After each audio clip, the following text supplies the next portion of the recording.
Tayo po ay nagbabalik dito sa Usapang Bayan. Kasama pa rin natin ang DOST STII Director, Mr. Rich Burgos. Rich, yung kaninang pinag-uusapan natin, ano nga yung mga tanong mo pa? Sir, in your stint as a director of DOST STII, what can you consider your greatest achievement as your greatest achievement? Mag-iisang taon pa lang ako dyan, ha? Marami na Uy, ho kayo marami na nabanggit. po, sir. May DOSTV at Starbucks na. Correct. So, mag-iisang taon pa lang ako. But I think we have covered some ground already just to prove a point, that we really should do things differently if we want to generate different results. And we have shown this, So, isa, na broadcast namin yung DOSTV on the deadline that was set for us on May 30, 2016, all right? And we've been broadcasting every day since. Now, we're leveling up. After 1 year of operation, we're leveling up to broadcast on regular channels, so PTV4 and GNN. GNN. Sino ho ba ang host nyo doon? Sino hong magiging Si host? Jel Miranda, we've hired her to be our host. Kayo ho ba, hindi ho ba kayo mag-host doon? Bagay rin ho kayo mag-host doon. Pag nag-retire pa ako, magbo-volunteer ako mag-host. Maganda yung kanyang boses. Oh, parang pang-announcer type. Salamat, Georgia. But we have many other things to do. Ang dami pa talaga. So aside from that, we have also pushed for the grant of scholarship slots for 16 of our information officers. So sila yung aming media corps that we can level up, and train for higher responsibilities by making them go through a graduate program. So it's a special program pala na in-offer ng UPLB. Ito po ay nangyayari tuwing Sabado lamang, alright, doon sa aming institute. So the professors from UPLB come to our institute, the students are there, and they have their classes for the whole day. Every Saturday po yan, So aside from that, we have also launched our Starbucks program. Medyo matagal na ito. Even before I came, andyan na siya. Started to digitize our collection, but packaging them also in such a way that we can now deliver or share with public schools, elementary and high schools, na talaga namang walang library resources, So Starbucks today, 1,300 sites na siya naka-install, but this year we're going to match that number, which was produced over the last 3 or 4 years. All right, so we target to install at least 1,500 with the help of our supporters, DICT, East West Rural Bank, Telstra is coming in. They want to put solar power so that yung mga schools in very remote areas can actually access the information. Yung mga ganun, the more we talk about it, the more people are interested. Gusto nilang tumulong. Nakakatuwa ito programang Starbucks na to. All right? And then we continue with our publications, S&T Post, Philippine Journal of Science, our Balitang Rapidos, at saka we're also using the other forms of media, the radio. We have technology-based radio programs, parang drama series, okay? Kailangan natin din kasing punuin yung ating media, including social media. Kaya naman, ngayon, pag may marinig akong nagsasabi na, anong ginagawa ng DOST? Bakit hindi namin masyadong alam? Siguro, hindi rin sila nagsisearch. Kasi, ngayon, lahat na ginagawa namin is online. Everything is online. All our agencies have Facebook pages. And basic information is already there in the Facebook page of each agency. Kung may panahon ang mga tao talagang matutuklasan nila yung information na hinahanap nila. Okay? So, pero gayon pa man, we feel na kailangan din i-strengthen talaga yung communication skills ng aming mga tauhan, lalo na yung mga front learners. So, we're launching a program to train even our security guards to be able to become information brokers about DOST. Kaya hindi lang dapat yung agency kung saan sila naninilbihan ang alam nila. Kailangan alam din nila yung buong ecosystem. Di ba? Kasi sila yung unang pinupuntahan nila, lapitan ng mga tao. So, nakakatuwa yan because ang project proposal na yan came from an idea of one of the new scholars. One of the 16 new scholars. Sabi niya, ito was a class project.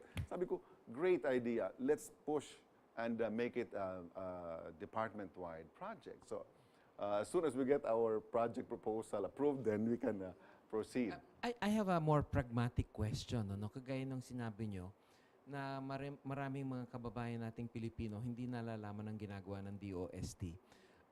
Marami ho tayong nagiging problema, for example, dun sa mga substandard products. Alright. Na naririnig natin na yung mga Christmas lights na yun na nasusunog, yung mga ibang mga batang nalalason because the toys that they use have are lead in the paint and things like that. Meron ho bang involvement ang DOST dyan to protect also the consumers? To identify all of these mga standards and products? Yes. Product standards actually pertain to Department of Trade and Industry. No?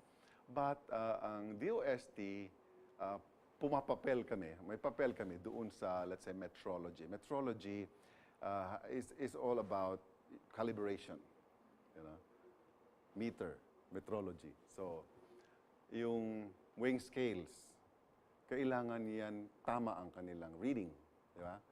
Ang nagse-certify na tama ang reading ay DOST. And that can be done in our regional offices also, di ba? Yung calibration, pati doon sa yung mga tankers, oil tankers, kung ilang liters ang capacity nun, kinakalibrate yan eh.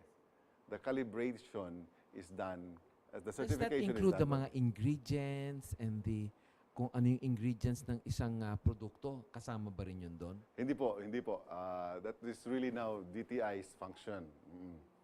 And we have the Food and Drugs, you know, I see. Bureau of Food and Drugs. So you just Administration. coordinate in terms of the metrics Yes. Oo, the through metrology. Calibration. I see. And then how about in terms of mga the more technological or better ways of, let's say, doing mining or something like that? Meron ho ba kayong role doon? Dahil kasi as alam natin ngayon,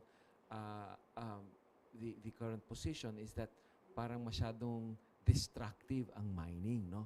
Meron ho bang role na ginagampanan ng DOST to come up with certain methods of mining that are less destructive? Tama po yan. It's a very good question and thank you for raising it up because it will now bring the focus to DOST's mandate, which is to provide central direction to science and technology endeavors in the Philippines. So, lahat ng researches na may pondo from the government, kailangan dumaan sa DOST. Right? So what we do, we come up with a harmonized research and development agenda. We refresh this every so often. And ito yung sinusundan ng mga tao. Kung merong, for example, if any one company or school or university interested in doing research on mining submits a proposal, they can count on some funding from DOST. Why? Because mining is also a priority area. All right? So, naka-identify po yan under the Harmonized Research and Development Agenda. All right?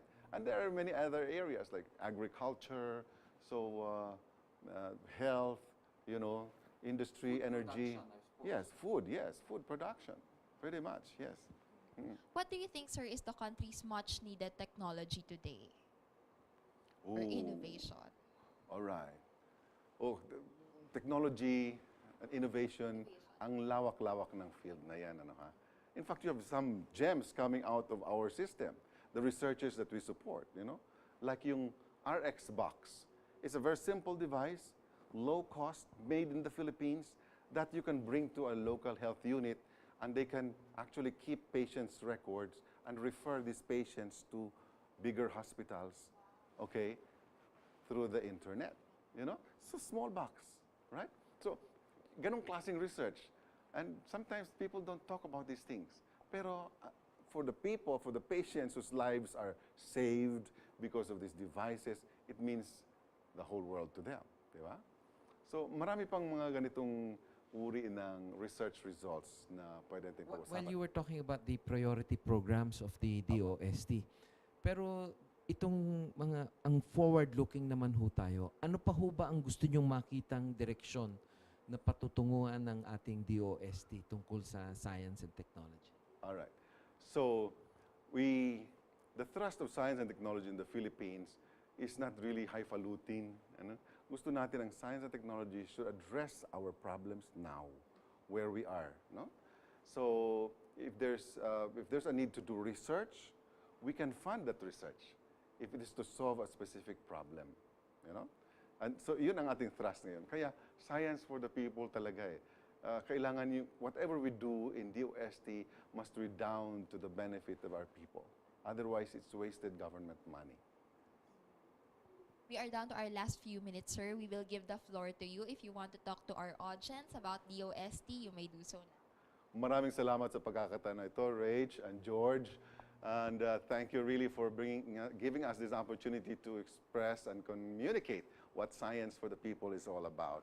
I think ang mga tao natin, mga mamamayan natin ay nangangailangan din sila ng tulong. Okay?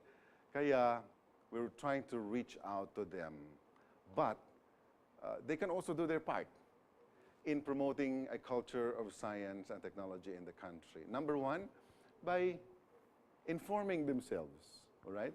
Kasi lahat po ng ginagawa ng DOST ay nasa web na eh. Alright? So there's nothing that we're doing which is not being published somehow on the internet. So subukan na nilang bumisita ng science.ph, that is the main web page of DOST, at ang dami nilang matutunan doon. Okay?